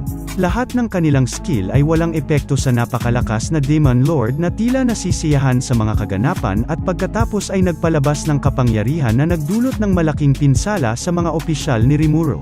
Napagtanto ni Benimaru na wala silang laban sa kanya kaya naisip nitong patakasin ang kanilang master ngunit hindi naman ito ang gusto ni Rimuro. Hinarap ng bida si Milim at nagkaroon ng isang kasunduan na kapag walang epekto ang atake ni Rimuro sa Demon Lord ay dapat manumpa ito na maging kanyang tauhan. Gamit ang kanyang unique skill na Great Sage kaya nalaman ni Rimuro na higit sa 10 beses na mas malakas ang magic use ni Milim sa kanya kaya walang pag-asa na matalo niya ito gamit ang kapangyarihan. Ginamit ni Rimuro ang nag-iisa niyang alas kay Milim at sa hindi inaasahan ay nagustuhan ng Demon Lord ang lasa ng pinakain ni Rimuro sa kanya. Dito ay nagawang mapasuko ni Rimuro si Milim kapalit ng pagbigay ng honey na kanyang nagustuhan. Nakatikim pa si Gabiro ng isang sapak sa Demon Lord nang dumating ito at tinanong kung sino ang maliit na hayop. Pinakilala rin ni Rimuro sa mga residente ang bago nilang kakampi na si Milim kaya namangha na lamang ang mga ito nang makita ng personal ang Demon Lord at dito ay sinabi ni Milim na mula ngayon ay dito na ito titira na ikinasaya ng mga mamamayan. Sa pagkakaroon ng isang kaibigan na Demon Lord ay hindi mawala ang pag-aalala ng matataas na opisyal ng Tempest dahil bilang kaibigan umano ni Milim ay nangangahulugang ang Tempest ay nasa ilalim ng kanyang proteksyon. Nalalabas sa iba pang Demon Lord na ang Great Forest of Jura ay nakipag-alyansa sa Demon Lord na si Milim kaya mabilis umanong magkakaroon ng higit pang impluensya si Milim dahilan para masira ang balanse ng mga Demon Lords. Napag-usapan din ng mga opisyal na kapag naging kalaban ang iba pang Demon Lords ay may panlaban sila dahil si Milim ay isa sa pinakamakapangyarihang Demon Lord na iniiwasang maging kalaban ng karamihan. Sa kaharian ng Bluemond ay alam na rin ni Fuse na Guildmaster at head ng Intelligence Department at isa pang opisyal na ang city ng mga halimaw na tahanan ng isang slime ang tumalo sa Orc Lord. Sa una ay hindi pa lubos makapaniwala ang isang opisyal ngunit naniwala naman ito sa huli at sinabing niligtas sila ng isang slime na si Rimuro. Hindi pa nila alam kung ano ang pakikitungong gagawin nila kay Rimuro, dahil hindi pa nila alam kung mabait o banta ba ito sa kanila na kailangang tapusin, kaya nag-decide na lamang ang hepe ng Intelligence Department na makipagkita kay Rimuro para dito ay mahusgahan niya ito gamit ang sarili niyang mga mata na kaagad umalis kasama ang tatlong nagtatrabaho sa kanya. Sa Tempest ay nag-e-enjoy si Milim sa mga pagkain kanyang natitikman kaya sinabi nitong nagugustuhan niya ang mga pagkain kasama na rin ang city. Sa research facility ni Vesta ay kinamusta ni Rimuro kung okay lang itong si Gabiro dahil sa natanggap niyang left hook kay Milim na sinagot naman itong wala dapat ipag-alala dahil matigas umano siya ngunit napaubo sa kanyang ginawa. Sinabi rin ni Vesta kay Rimuro na pinaalam nito kay Haring Gizel gamit ang kristal na umatake ang Demon Lord na si Milim na kanya namang nagawa ng paraan. Nalaman rin gamit ang appraisal ni Rimuro na isa ng kumpletong potion ang ginawa ni Vesta na bunga ng kanyang masusing pag-aaral kaya dito ay binati siya ni Gabiro at Kaijin kaya emosyonal na nagpasalamat si Vesta dahil sa tiwalang binigay sa kanya. Dahil sa potion kaya naisipan ni Rimuro na gumawa ng marami nito at ibenta para magkaroon ng pondo ang Tempest ngunit nag-aalala naman dito si Kaijin dahil sobrang napaka-epektibo ng potion na baka gamitin ito kahit sa maliliit na sugat lamang. Dito ay nagsuggest si Vesta na makipag-negotiate kay Haring Gizel dahil ang binibenta sa Dwarven Kingdom ay mga low potion lamang na mula sa pinahinang high potion kaya naintindihan naman kaagad ni Rimuro na ang dalawang bansa ay makikinabang kaya pumayag ang bida na isama ito sa isang negosasyon. Nagkaroon naman ng kaguluhan sa capital nang dahil sa pinadalang tauhan ng Demon Lord na si Carrion. Nagyabang pa ang tauhan nito na nagngangalang Phobio at sinapak si Regerd kaya dumating na galit si Milim kaya hanggang ngayon ay mahimbing ang tulog ng Beastman. Kahit sa ginawang pag-atake ni Phobio kay Regerd ay inanyayahan pa rin ito ni Rimuro sa guest room ng Tempest para tanungin kung ano ang kanilang hangarin. Hindi naman kaagad sinabi ng leader ng grupo na si Phobio ang rason kung bakit sila naririto dahil sa isa umanong mababang slime si Rimuro at hindi niya matanggap na loyal sa kanya ang buong bayan kahit isa lamang itong mababang uri ng halimaw. Kalaunan ay nagkwento rin ang Beastman na inutusan siya ng kanyang Panginoon na si Carrion para maghanap ng ilang misteryosong Medjin na magsisilbi sa kanya nang sinabi ni Rimuro na kahit isa lamang siyang slime ay hindi mapagkakailang 30% ng kagubatan ang kanyang pinamumunuan. Pinaalis na rin kalaunan ni Rimuru ang mga beastmen at nagbigay ng mensahe sa Demon Lord na si Carrion na maaari siyang pumili ng petsa kung gusto niyang makipag-usap kaya nang umalis ay may hinanakit ang pinuno ng grupo na si Phobio kay Milim. Matapos mangako si Rimuru kay Milim na gagawan siya nito ng armas para lamang bigyan siya ng mga impormasyon patungkol sa Demon Lord kaya nagkwento si Milim sa iba pang Demon Lords at dito nalaman ni Rimuru na ang mga Demon Lords na sina Clayman, Carrion, Frey kasama si Milim ay ginamit lamang ang Majin na si Gelmon para lumikha ng isang puppet Demon Lord, at ito ay si Geld na isang pampalipas oras lamang sa kanila kaya nag-alala ang head ng military affairs na si Benimaru na madadamay ang iba pang Demon Lords. Sa ibang dako ay nagpadala ng grupo ang kaharian ng Falmouth sa kagubatan ng Jura para malaman ang tungkol sa Orc Lord na pinamumunuan ng taong nagngangalang Yu. Gamit ang kanyang skill na Farsight ay nakita niyang hinahabol ng isang halimaw ang 4 na tao na grupo nila Fuse ng kaharian ng Blue Mond, at kalaunan ay tumakbo papunta sa kanila kaya nagready na ito kasama ang kanyang grupo na labanan ang Night Spider. Habang papunta na ang halimaw sa kanila ay dumating si Gobta na nakilala si Caval at sinabi nito na palagi niya itong nakikitang nakikipaglaban sa mga halimaw kaya ang buong akala ni Gobta ay nag-e-enjoy ito sa pakikipaglaban, at pagkatapos ay sinugod na ang halimaw para sa dinner ng buong bayan na naglaway pa matapos matalo. Sa capital city ay niluluto na ang halimaw na nahuli ni Gobta na kahit si Milim ay hindi na rin makapag-antay sa napakasarap na pagkain. Tinanggap naman ni Rimuru ang mga bisita kasama ang matataas niyang opisyal sa mansyon ng Tempest at dito ay sinabi niya na gusto niyang makipagkalakalan sa mga tao dahil meron na ring diplomatic relations ang Tempest sa Dwarven Kingdom, ngunit hindi naman makapaniwala rito si Fuse, buti na lamang ay dumating ang dating minister ng Dwargon na si Vesta para ito'y patunayan. Dahil sa mga halimaw ang bumubuo sa bansa ni Rimuru kaya gustong makita ni Fuse ang patunay na hindi ito kaaway kaya bilang patunay ay sinabi ni Rimuru na manatili ito sa Tempest para makita na sila ay kaibigan. Matapos ay kinuha rin ni Rimuru ang serbisyo ni Yum na kasalukuyang nagtatrabaho sa kaharian ng Falmouth na maging isang champion na tumalo sa Orc Lord at ipakalat na siya ang tumulong sa kanya para matalo ang halimaw at sa ganitong paraan ay malalaman ng tao na mapagkakatiwala ang halimaw si Rimuru. Habang tinitingnan ang capital kasabay ng paglubog ng araw ay sinabi ni Yum na hindi masamang nilalang si Rimuru matapos makita ang mga mamamayan ng bayan. Saad pa nito kay Rimuru na balak na talaga nilang isipin ng lahat na namatay na sila sa daan, at pagkatapos ay pupunta sa ilang ligtas na bansa pero nakapag-decide na siya na pagkatiwalaan si Rimuru, at dito ay nakiusap si Yum na tawagin niya itong master kaya dito ay opisyal ng naging tauhan ni Rimuru ang mandirigmang tao at para magmukhang champion ay sinanay ito ni Hakuro kasama ang kanyang grupo. Sa kagubatan ng Jura ay nakita ni Footman at Tyr na miyembro ng Moderate Harlequin Alliance ang grupo ng galit na beastmen na si Phobio. Dito ay nag-alok ng kapangyarihan na pumapantay sa isang Demon Lord ang mapanlinlang na Majin na sakto namang galit na galit si Phobio kay Milim dahil sa kahihiyang natamo, kaya pinaunlakan nito ang offer ng nakamaskarang Majin. Sa Tempest ay matagal nang nawala ang hinala ni Fuse kay Rimuru ngunit pinili niya pa ring tumagal sa Tempest dahil matagal na rin siyang walang pahinga kaya nag-relax muna siya sa napakagandang capital lalong-lalo na sa Hot Spring.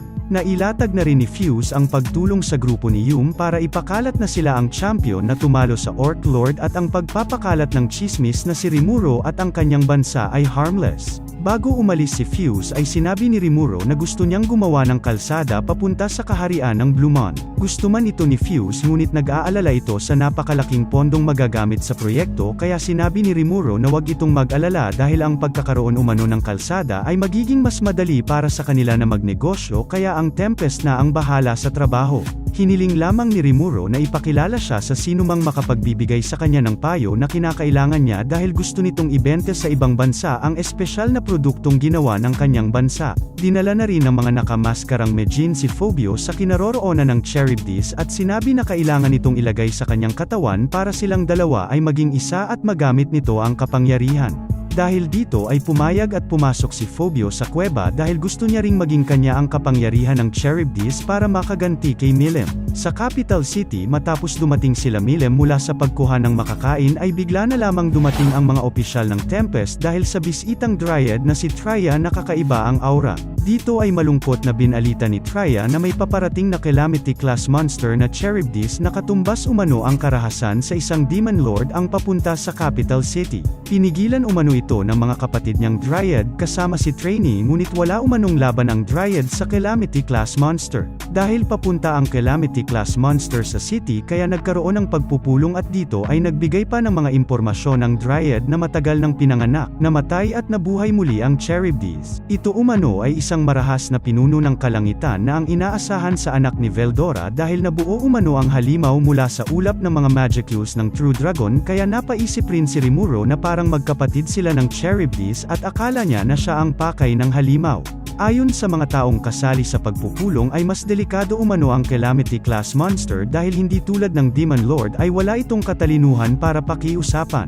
Tumatawag rin umano ito ng mga pating na tinatawag na Megalodons na mula sa Spirit World para samahan ang Charybdis. Nag-aalala na ang karamihan kasama si Rimuro nang epresenta ni Milam ang kanyang sarili para tumulong dahil wala umanong laban ang halimaw sa kanya ngunit pala desisyon si Xian na sinabing hindi pwede, dahil ito umano ay problema ng kanilang bayan na pinaboran naman ni Shuna at sinabing kapag lubhang kailangan lamang umano ng dakilang si Rimuro ng tulong ay dito umano nila pahahalagahan ang tulong ni Milam kaya wala ring nagawa si Rimuro at pumayag na lamang. Pagkatapos ay inutos ni Rimuro na simulan na ang paghahanda para talunin ang Charybdis dahil sila ay paparating na.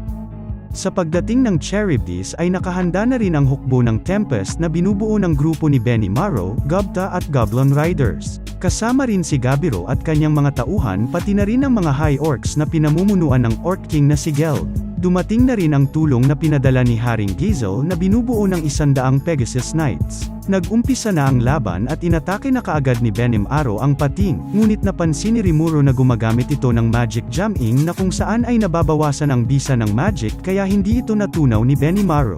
Pinigilan naman ni Geld gamit lamang ang kanyang pisikal na lakas ang isang pating ngunit walang nagawa ang kanyang mga tauhan, buti na lamang ay dumating si Gabiro at tinulungan si Geld kaya natalo ang halimaw. Sa tulong ng mga opisyal ng Tempest ay mabilisan lamang na alis ang mga pating sa tabi ng Charybdis at dito magsisimula na ang tunay na laban. Lahat ng grupo ay inatake ang Charybdis ngunit napansin ni Rimuro na wala itong epekto sa halimaw at lumala pa ang sitwasyon ng pinagalaw ng halimaw ang kanyang mga kaliskis kaya nahirapang iwasan ng dalawang opisyal ang ginawang pag-atake. Nag-take over na si Rimuro na sinaglit lamang ang mga kaliskis na nagpahirap kay Xian, Sui at Ranga kaya ganun na lamang ang pagkamangha sa kanyang nakita ang spy na si Sui. Matapos ang ilang segundo ay nag-regenerate lamang ang halimaw sa nawalang mga kaliskis at nag-umpisa na ang laban sa pagitan ni Rimuro at Charybdis. Umatake rin ang ibang sundalo sa utos ni Benimaru ngunit ayon sa ginawang estimation ni Rimuro ay nasa 30% lamang ang nagawang pinsala sa halimaw kahit na marami na ang sugatan dahil inabot ng maghapon ang laban. Dito ay narinig ni Rimuro na binanggit ng halimaw ang pangalan ni Milam, kaya ginamitan niya ito ng appraisal at nalaman na mayroong nabubuhay sa katawan ng Charybdis na nagtataglay ng matinding galit kay Milam kaya tinawag niya ang natutulog na Demon Lord at dito nakita ni Milam ang katawan ni Phobio. Bago labanan ay sinabi muna ni Rimuro kay Milam na buhayin si Phobio, at nag-umpisa na si Milam na pinahinto lamang ang mga kaliskis sabay gamit sa kanyang tinatawag na Drago Buster kaya humiwalay ang katawan ni Phobio sa halimaw, at dito ay inalis ni Rimuro ang Magi Core ng Charybdis sa kanyang katawan at matapos ang operasyon ay umalis na rin ang hukbo ng kaharian ng Dwargon. Paggising ni Phobio ay kaagad itong humingi ng pasensya sa kanyang mga nagawa at tinanong siya ng Dryad kung paano niya nalaman ang kinaroroonan ng silyadong Charybdis at dito niya sinabi ang tungkol sa mga nakamaskarang si Tyr at Footman. Dito ay nalaman ni Benimaru na base sa kwento ni Phobio na si Footman ang kanilang hinahanap kaya tatandaan umano nito ang kanyang pangalan. Maya-maya lamang ay dumating ang Demon Lord na si Carrion at nagpasalamat sa pagbuhay sa kanyang tauhan. Kalaunan ay natikman ni Phobio ang disiplina ng kanyang Panginoon dahil sa kanyang ginawang kamalian. Dahil dito ay sinabi ni Carrion na may utang siya kay Rimuro, at kung anuman ang dumating ay palagi umano siya nitong maaasahan kaya sinabi ni Rimuro na ma-appreciate niya kapag pumasok ito sa isang kasunduan, na huwag gumamit ng aksyong militar laban sa isa't isa kaya nangako ang Beastmaster ng Animal Kingdom ng Yer Azania sa kanyang pangalan, na hindi kailanman gagamit ng sandata sa Tempest at pagkatapos ay umalis na si Carrion na daladala ang dugo ang si Phobio. Matapos ang naganap na laban ay nagkaroon ng handaan sa city at inihain sa hapagkainan ang mga pating na nakuha sa tulong ng instructor na si Hakuro at dito ay nagkaroon ng iba't ibang putahe gamit lamang ang karne ng pating. Namangha naman ang tatlong magkakapatid na dwarf sa nakuhang kaliskis ng Charybdis dahil sa napakagaan nito pero napakatibay kaya nagkaroon sila ng idea na gumawa ng mga sandata at kalasag mula sa kaliskis ng halimaw. Sa paliguan para mag-relax ay nagpasalamat si Rimuro sa tulong na ginawa ni Milim kaya masayang sumagot ang Demon Lord na ito ay wala lamang dahil namanghari naman siya kay Rimuro. Nag-usap rin ang dalawa patungkol sa pagiging Demon Lord ni Rimuro pero tila wala pang interest si Rimuro dito dahil hindi niya pa alam ang benepisyo nito sa kanya. Ilang mga sandali lamang ay nagpaalam na si Milim para bumalik sa kanyang trabaho at bago umalis ay sinabi nito na sasabihin niya sa ibang Demon Lords na hindi makialam sa lugar ni Rimuro. Sa kasagsagan ng gabi ay napanaginipan ni Rimuro si Shizuo na nagmamakaawang pumunta siya sa Royal Capital ng Kaharian ng Ingrasya para sagipin ang mga batang estudyante. Dahil sa kanyang tapat na mga opisyal kaya nag-decide ito na iwan ang pamamalakad ng bansa sa kanila at nagpaalam na para pumunta sa Ingrasya. Excited si Rimuro dahil ito ang unang pagkakataon na bibisita siya sa bansa ng mga tao. Ang kaharian ng Ingrasya ay matatagpuan sa kanluran ng Tempest at dahil sa lokasyon nito ay madaling itong ma-access ng mga bansa kaya ito ay naging tahanan ng headquarters ng organisasyong itinayo upang tulungan ang mga adventurers na tinatawag na Free Union na kung saan si Fuse at kanyang mga tao ay kabilang.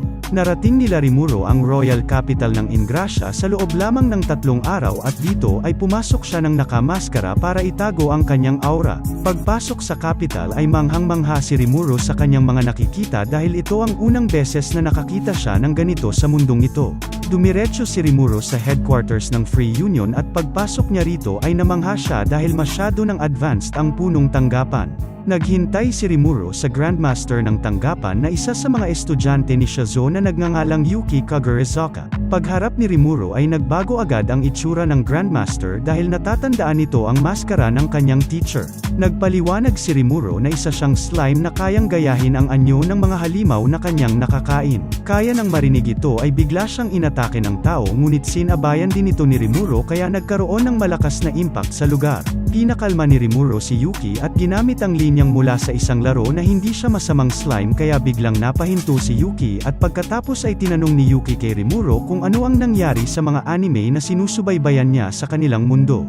Nasabi naman ni Rimuro ang mga nangyari sa mga anime at manga dahil pinagmalaki ni Rimuro na bago siya masaksak ay natapos niya ng lahat ang anime at manga. Masayang-masaya naman si Yuki sa katapusan ng mga anime ngunit sana ay nakita umano ito ng sarili niyang mga mata kaya gamit ang unique skill ni Rimuro ay nagprint ito ng isang buong volume ng manga kaya excited si Yuki na tiningnan ang bawat pahina. Gumawa rin si Rimuro ng marami pang volume ng manga kaya lubos na lamang ang saya ni Yuki kay Rimuro at dito ay tinanong na ng tao kung ano ang pinarito ni Rimuro.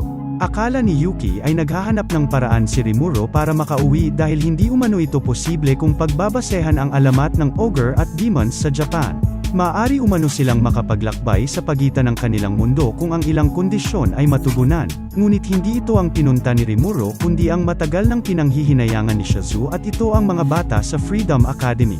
Sa tulong ni Yuki ay naging isang guro si Rimuro na siyang magtuturo sa mga mag-aaral ni Shizuo na may libreng pagkain sa 3 araw at sahod na 10 silver coins. Nagkwento rin si Yuki na si Hanata Sakaguchi ay minsang naging estudyante ni Shizuo. Dagdag pa ni Yuki na mas nalampasan umano ni Hanata si Shizuo na kayang makontrol ang superior spirit na si Ifrit sa kanyang prime sa edad na 15 taong gulang lamang. Nalaman din ni Rimuro ang pinagkaiba ng Otherworlder na katulad nila at sa summon na kinakailangan ng 30 mages para lamang isagawa ang ritual na tumatagal ng ilang araw. Dito ay nakwento rin ni Yuki na mga summon ang mga estudyante ni Shizuo na nalalagay na umano ang kanilang buhay sa peligro, dahil sa kalaunan ang mga batang summon ay sasabog dahil sa enerhiyang kanilang taglay, dahil tumatagal lamang umano ang kanilang buhay ng 5 taon dahil wala pang nakakahanap ng paraan para maiwasan ang kanilang pagkawasak. Dahil sa kanyang mga nalaman kaya nag-decide si Rimuro na tulungan ang mga bata dahil ito rin ang kahilingan ni Shizuo. Pagpasok ni Rimuro sa kwarto para magpakilala sa mga bata ay agad sumalubong sa kanya ang atake ni Kenya kaya namangha ang kanyang mga kasama sa atakeng ginawa niya. Ang mga batang summon ay nagngangalang Kenya Misaki, Ryota Sekiguchi, Gail Gibson, Alice Rondo at ang batang si Chloe Obert na sa hindi maipaliwanag na dahilan ay nag-react si Veldora sa batang si Chloe. Sa unang araw ng pagtuturo ni Rimuro ay sinabak niya na kaagad ang mga bata sa isang mock battle para makuha nito ang kanilang respeto at para na rin masubukan kung nababawasan ang kanilang enerhiya sa katawan na ang dahilan para sila ay sasabog kalaunan. Binigyan lamang ni Rimuro ng 10 minuto ang mga bata para siya ay matalo. Nauna nang sumubok si Kenya na kumpiyansa sa kanyang sarili ngunit nang kanyang subukan ang kanyang mga atake ay kahit isa ay walang tumama kay Rimuro kaya naubos na lamang ang 10 minuto kaya napaiyak na lamang si Kenya. Sumunod na sumubok ay si Chloe na ginamit kaagad ang magic kay Rimuro.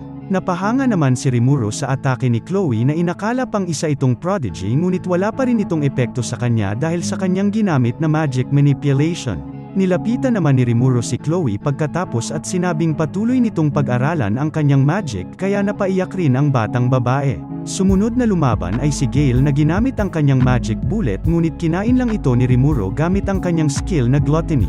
Sumunod na lumaban ay si Ryota na ginamit kaagad ang kanyang berserker ngunit naubos lamang ang oras nang hindi niya natatamaan si Rimuro.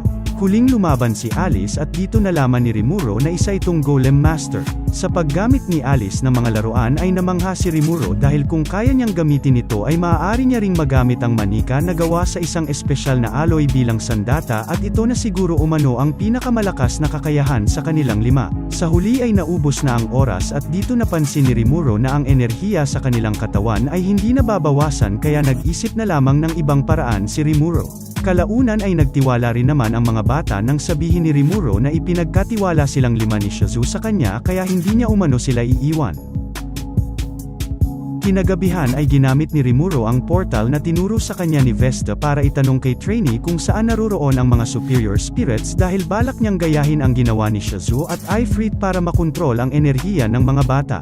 Dito ay sinabi ni Trainee na may isang lugar na tinatawag na Dwelling of Spirits na pinamumunuan umano ng Queen of Spirits. May ilang mga pasukan umano rito pero ang nag-iisang entrance na nalalaman nito ay matagal nang nawala at wala na umano siyang koneksyon sa kasalukuyang reyna dahil ang reyna ng mga spirits na minsan umano nilang pinaglingkuran ay pumanaw na noon pa man at hindi niya rin alam kung saan nakatira ang bagong reyna kaya dito ay humingi ng pasensya si Trainee dahil wala na itong maitutulong kay Rimuro.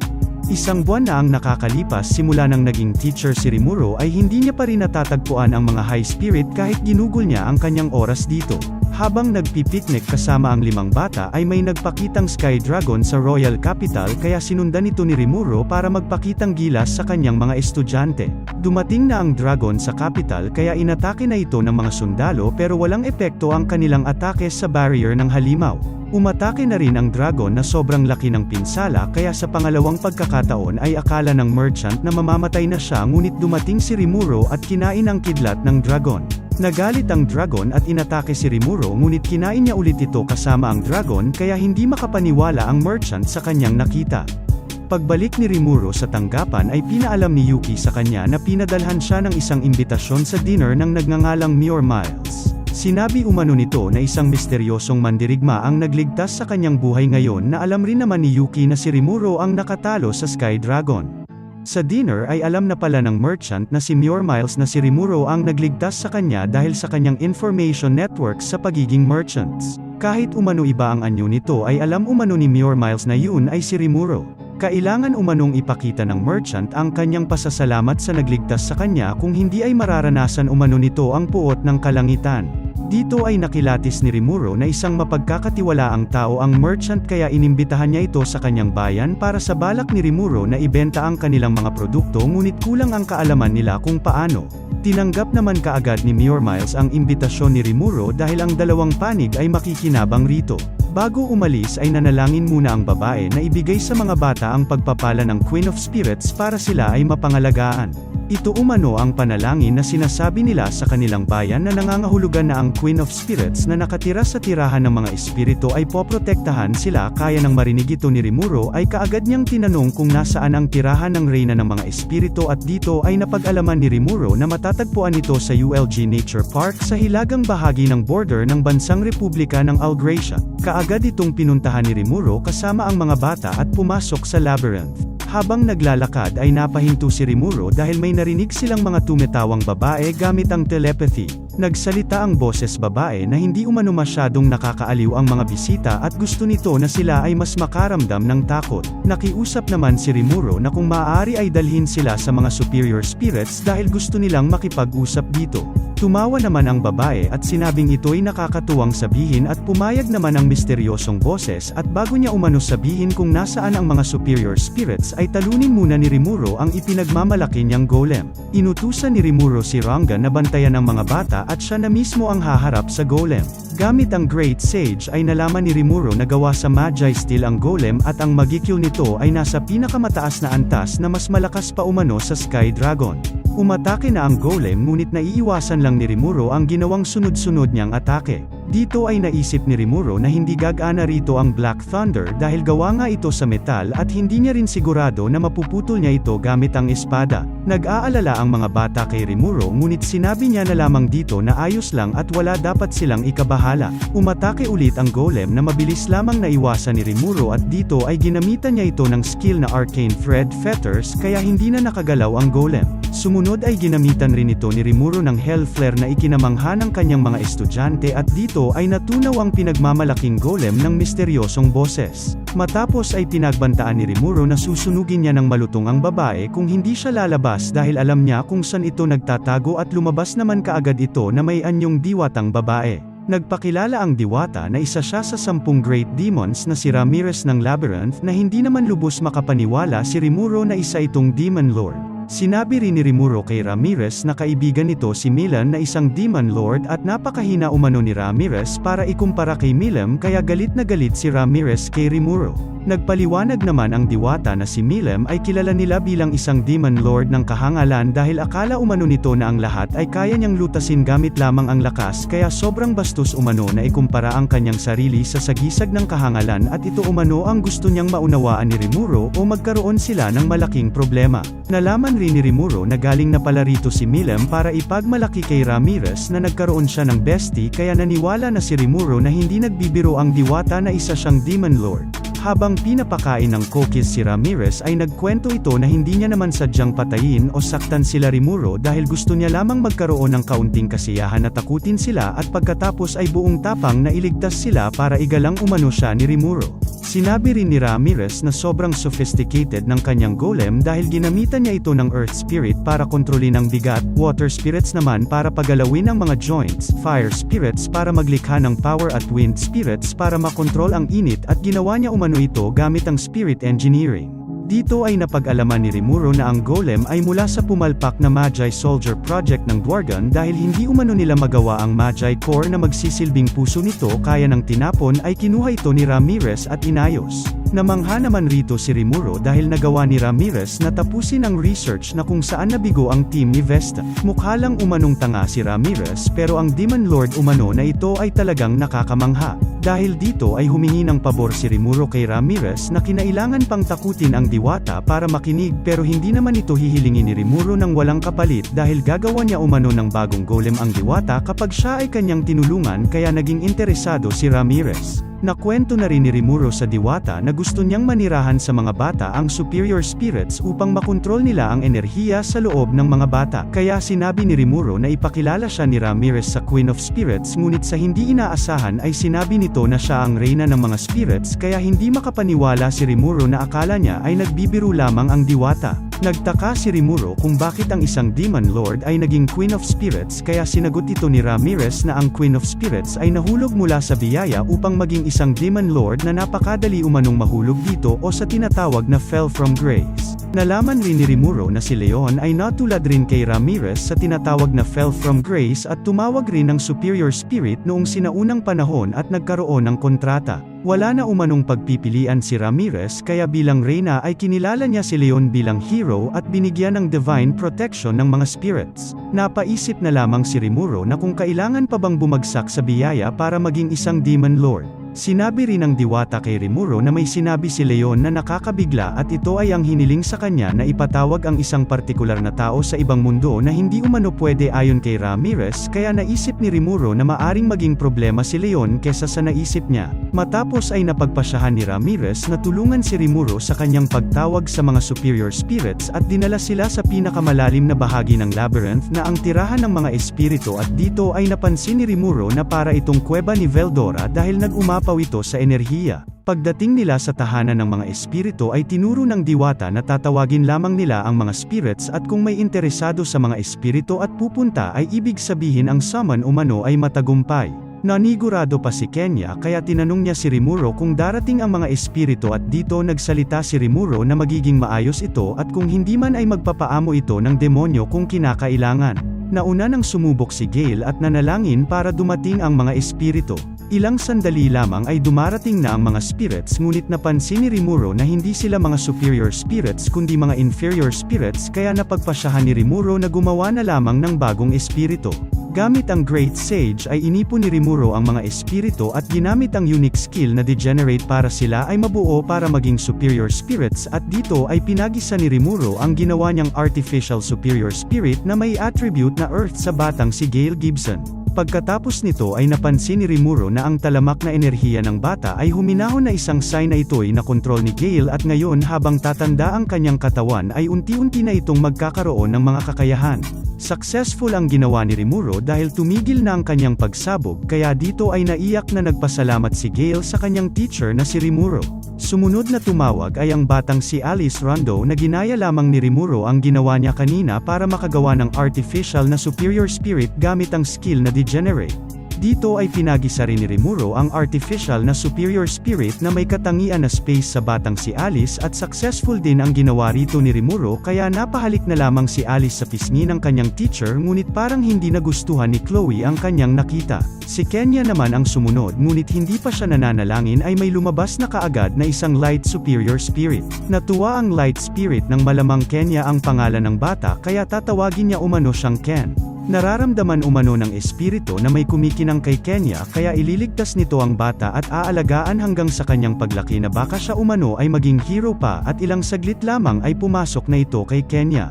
Kinakabahan pa si Kenya, ngunit sinabi na lamang ni Rimuro na ayos lamang dahil lahat umano ay ayon sa kanyang plano na kahit hindi naman.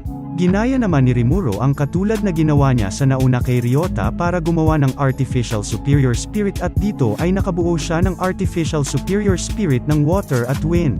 Panghuling tumawag ay ang batang si Chloe na nagsabi pang mahal niya ang kanyang teacher, kaya nakangiting sinabihan din ito ni Rimuro na gusto niya rin ito, at naisip niya sa kanyang sarili na dapat ay naghintay ito ng 10 taon para sabihin yun.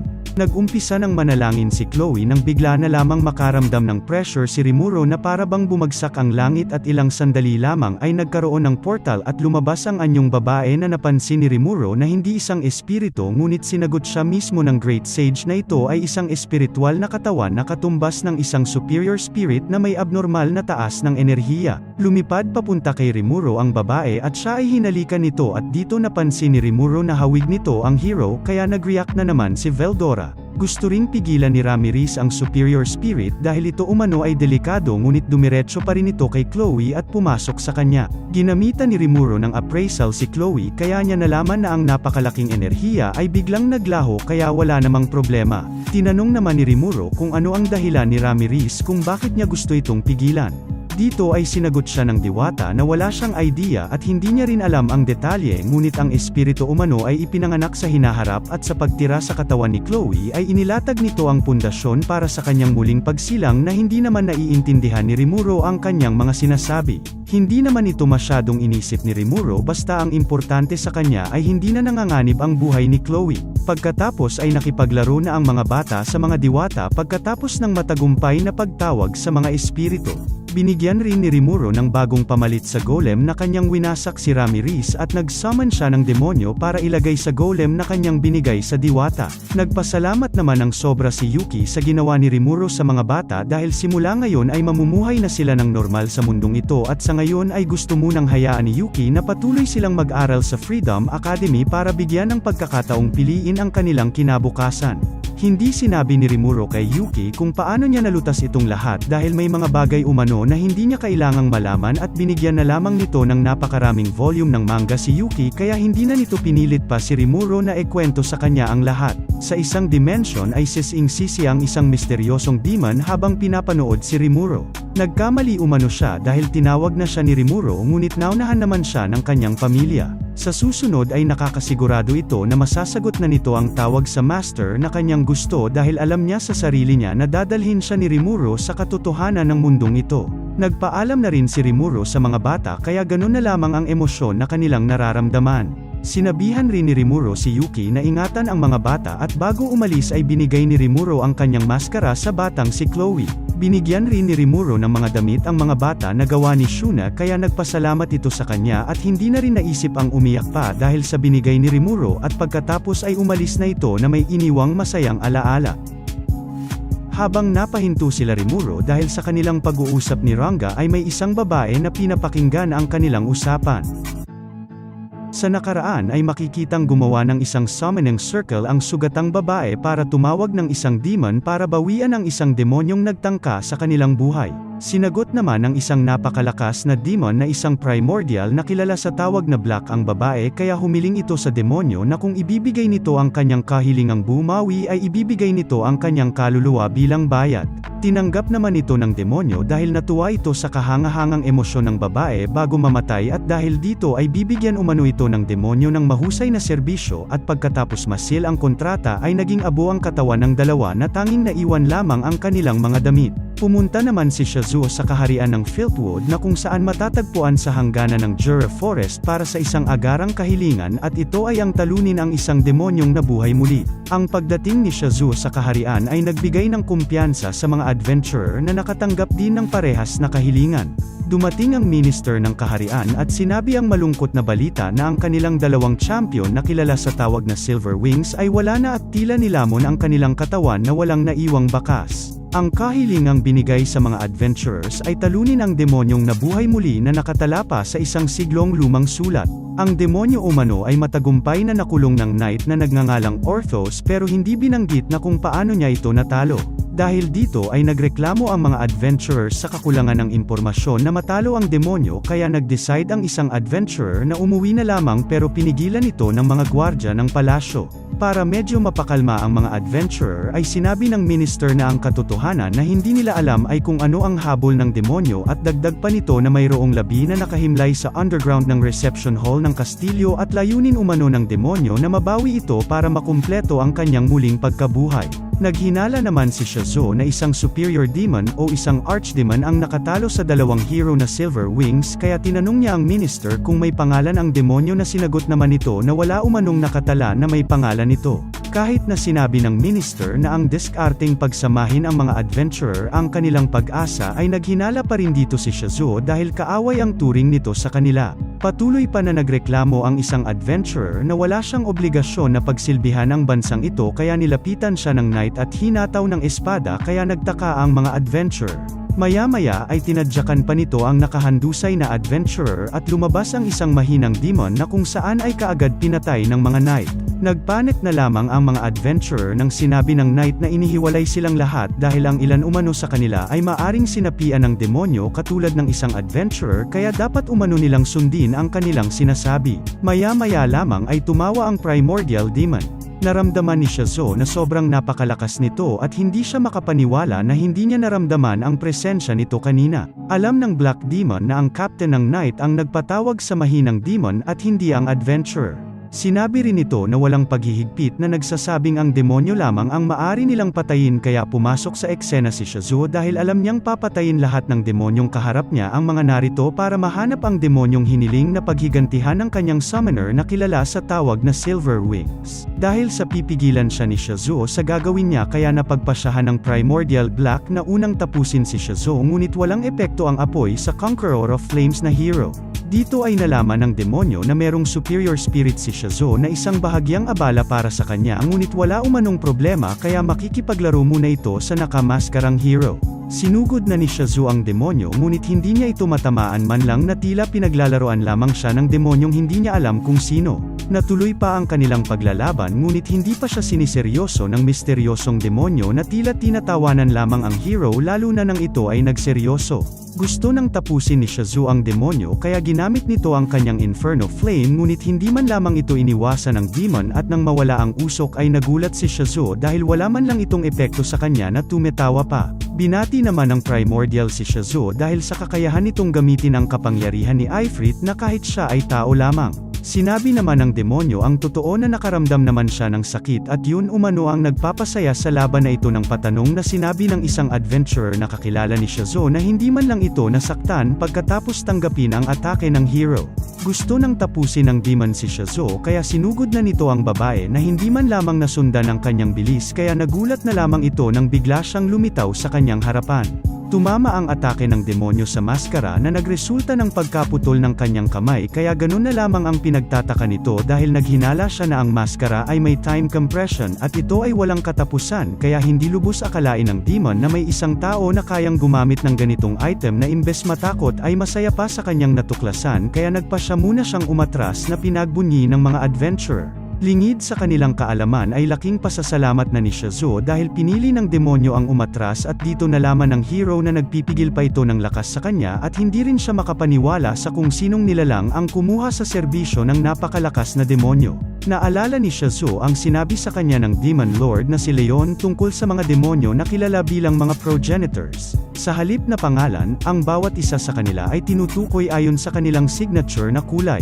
Ang pulang progenitor ay kilala sa tawag na Rouge, blanc naman sa puting progenitor at ang black progenitor na si Noir. Dito ay nagkaroon ng idea si Shizuo na ang demonyong kanyang nakaharap ay ang black progenitor ngunit hindi pa rin siya naniniwala na pupunta ang kilalang nilalang sa ganitong lugar. Ilang sandali lamang pinuntahan si Shizuo ng isang night na hindi niya nakita sa reception hall para kausapin ang hari na kasama ang minister na nag-aantay sa underground ng kaharian.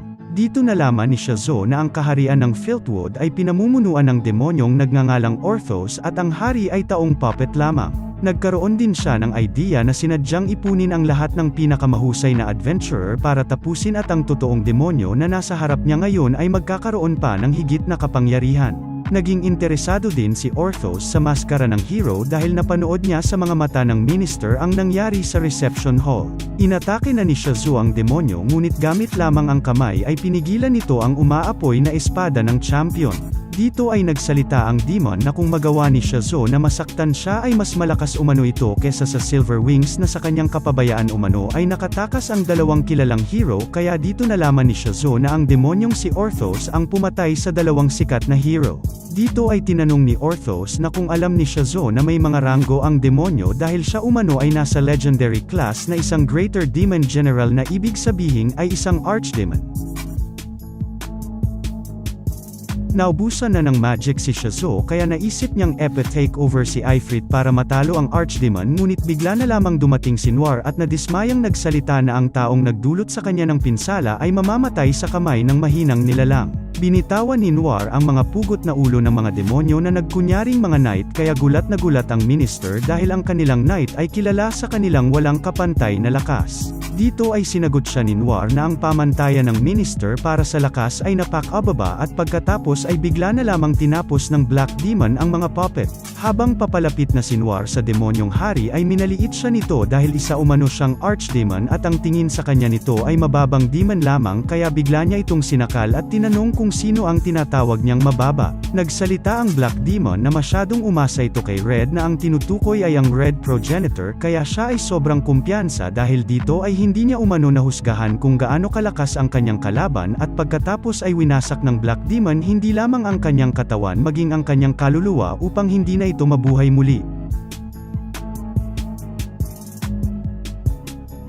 Pagkatapos ng lahat ay nalinis ang mga demonyong naninirahan sa Filthwood at ang pagkamatay ng hari at ministro ay inihayag na ginawa ng demonyong si Noir at nilagay sa talaan na natalo ni Shizuo ang Black Demon na katulad sa inutos na ikwento ng Black Demon kay Shizuo para iwasan siya nitong huntingin.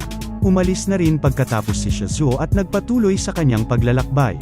Sa paglipas ng panahon ay may natuklasan ang demonyong si Noir habang pinapanood si Rimuro na nilalabanan ang superior spirit na si Ifrit.